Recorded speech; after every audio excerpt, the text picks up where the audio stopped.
All right. Thanks for joining us today. We're going to go over southern Italy and the islands that surround it. We've made our way through most of France, through northern Italy, through central Italy, through Tuscany. In fact, I think in the central Italy presentation, we went over Campania a bit. We're going to touch on that again here today, just to make sure that we're continuing to look at these regions in depth. Most of southern Italy, though, as you'll find, I think if those of you that have traveled to the country, you find that not only are the dialects different in northern and southern Italy, the people are different. They think, well, a lot of times ill about each other. And I think you can see that too. The wines are completely different. So we'll take a look deeper into the southern Italian wines today and sort of the islands of Sicily and Sardinia too. As always, we begin with the map, right? And I mentioned before, we looked at Campania and Napoli and Pompeii here last week in central Italy, kind of chunked it in there. We probably can go a little bit more in depth today, but mostly we're going to look at Puglia, Basilicata, Calabria, Sicily, and Sardinia. So we start with Campania. We mentioned, less than 10% of the wine produced is at DOC level. Here you see a lot of Aglianico and Piedroso for red. Whites are typically Greco and Falanghina, and a little bit of Fiano as well. A couple of notable DOCs that we mentioned last week, Falerno del Masico and Falanghina del Sannio. You may also want to pay particular attention to the Vesuvio DOC, Costa d'Amalfi, Ischia, a few of these others too that we'll take a look at on the map. Just to reiterate, the DOCGs, though, that are obviously quite important, Aglianico del Taberno, which of course is from the Aglianico grape, a minimum of 85%. Here you can make red, Reserva, and Rosato. I think that's important to note. We'll talk a little bit more about rosé wines since we're here in southern Italy, where you see a couple of different styles. I think it's important to note really the three main styles of rosé that you'll see across Italy. First of all, you'll find Chiaretto, sort of around Lake Garda, in a very pale pink style. You'll also find Rosato wines you'll see here in southern Italy, in Campania and some in Apuglia, which are a little richer stylistically. And then you'll find the Cerusuolo wines, which we'll get to really in Sicily, for almost red wine style. So three distinct colors really when it comes to styles of rosé produced in Italy. But you can make that Rosato of Aglianico and Aglianico del Taberno DOCG. Fiano di Avellino, as you start to get into the foothills of the mountains here, as well as Greco di Tufo are the most important white wines. And then, of course, Tarazzi being the first DOCG elevated. Again, for a minimum of 85% Aglianico. This has a bit more aging requirement with 18 months in wood than what you see for Aglianico del Taberno. Here's the region, and I think it's important, of course, to note this is the Amalfi Coast with Salerno, Pompeii, and Naples right here. But really, the great wines come from inland as you start to get into the mountain chains and get closer to Benevento. And then here down in Basilicata, we'll find that budding right up to it is Aglianico del Votur Superiore, DOCG. We'll talk about that a little bit more in just a minute. But again, don't miss out on looking at wines from Vesuvio, of course, that La Crema Christi if you get a higher ABV. Ischia, the Isle of Capri, really a beautiful area just to visit in general. Puglia, which is, well, it's the boot of Italy, right? And so here we see lower hills that sort of characterize it. There's 4 DOCG and 12 DOC that were all awarded in 2011, but the region still is mostly not at the DOC level. And you'll start to see more and more of that here in southern Italy, that wines are produced a lot more table wines, so to speak. Here, whites take a backseat to the reds and this sort of warm coastal region, but the wines labeled Fiano are often Fiano Minutolo, which is an unrelated grape to Fiano. In the far northeast, quality sparkling wines made from Bombino Bianco and Pinot. And I think it's important to remember that Bombino plays a critical role also in the DOCGs. So when you're looking at the DOCGs of Puglia, you really want to remember the 3 castles and then your sweet wine, right? So the first castle is Castel del Monte Bombino Nero, which is rosé only from Bombino Nero, which is pretty interesting. Then you get Castel del Monte Nero di Troia Reserva, which is 90% Nero di Troia, and Castel del Monte Rosa Reserva, which is 65% Nero di Troia. If you just remember that you have 2 Nero di Troias, a rosé, and a sweet wine, that can probably help you compartmentalize this particular region. And then you have Primitivo di Manduria Dolce Naturale. So this is 100% Primitivo with a high ABV and 50 grams per liter residual sugar required. It sits over red soil over limestone, and it may be a passamento. I'm not sure how that got messed up there. We'll fix it. Here's a more detailed map of Apuglia, and really broken down into 3 major areas: the Daunia, Murgia, and the Salento Peninsula. Really, when you're looking at the quality wines, though, Murgia stands out in that it's got your 3 Castel wines: the Castel del Monte Bombino Nero, Castel del Monte Nero di Troia, which is all up in here, and then the Castel del Monte Rosa Reserva. And then for your Primitivo di Manduria Dolce Naturale, DOCG, you'll find that down here in the Salento Peninsula.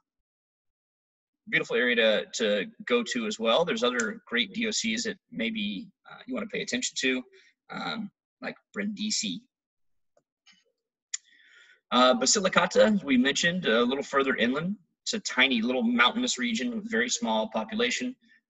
For a long time, the only DOC was that Aglianico del Volturre. Recently it was grown to DOCG with 4 other DOCs. So in 2010, you saw Aglianico del Volturre Superiore in the Potenza province upgraded to DOCG. This is 100% Aglianico, whereas you saw 85% from the 2 in Campania.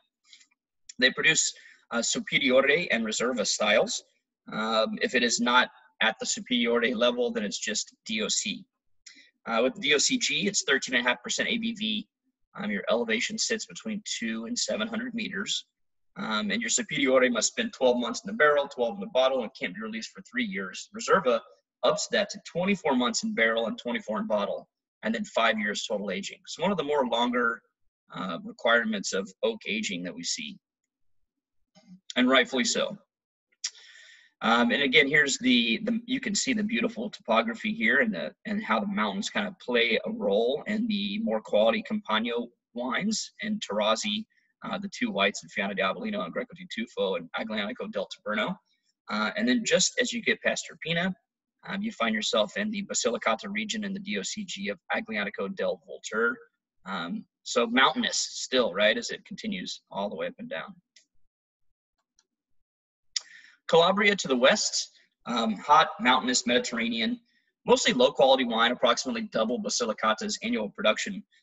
Your chief red grape here is Galliopo, and it's best seen in the reds and rosé from Ciro. Wines, whites made from Greco as well. And here in Ciro, you find 80% Gagliopo, not Aglianico, with a maximum 20% Barbera, Cab Franc, Cabernet Sauvignon, Sangiovese, and Merlot. They also grow really great Chiles, and that's pretty much it. You could also remember the TIA rule: Tyrrhenian Sea to the west, the Ionian Sea to the south, and the Adriatic to the east, surrounding it and all areas with water. Here are those DOCs of Calabria, just to say that you've looked at them. I've never tasted many of them, but perhaps you have them in your market. We'd love to hear any feedback. As we get off the coast, then we find ourselves in Sicily. And I think for those of us that enjoy Southern Italian wines at all, Sicily comes to play quite often. These are some fantastic wines. It's not just Marsala. There's some other great areas, and we're going to take a look at a map here in just a second. But Sicily is typically one of the top producers of wine total in Italy, with only the Veneto surpassing it. Not much of the island is at DOC quality. Of course, you see mostly bulk and concentrate and distillate. You see a lot of that in southern Italy. Although there has been some refocus on quality lately, with a lot of native and international varieties playing a role. Major grapes for Sicily: for white, you'll find Catarato, Caricante, Inzolia, Grecanico, Grillo, and Zabibo. For reds, you'll find Nera di Avola, Frappato, Pericone, and you'll also find Nerello Mascalese and Nerello Cappuccio. Catarato is the most heavily planted grape and 3rd most planted in Italy.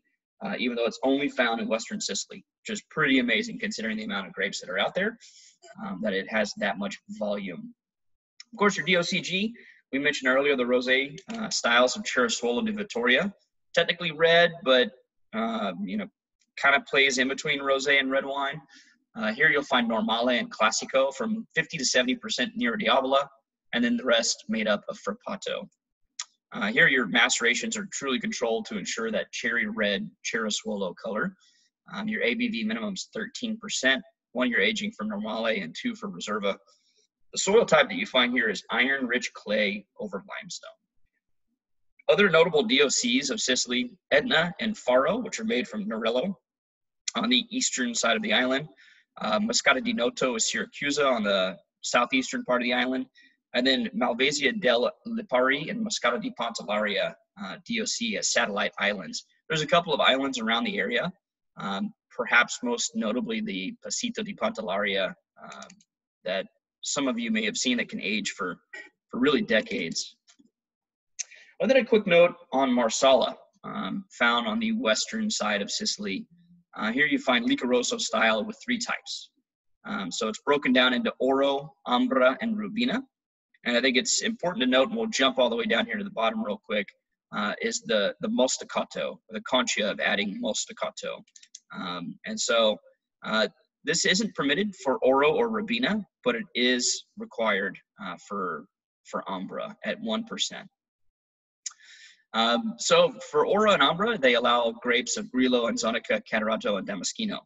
Rubino allows Pericone, Calabrese, and Nerello Mascalese. So your whites are here, and your Rubino is your red, essentially, with a maximum of 30% white varieties.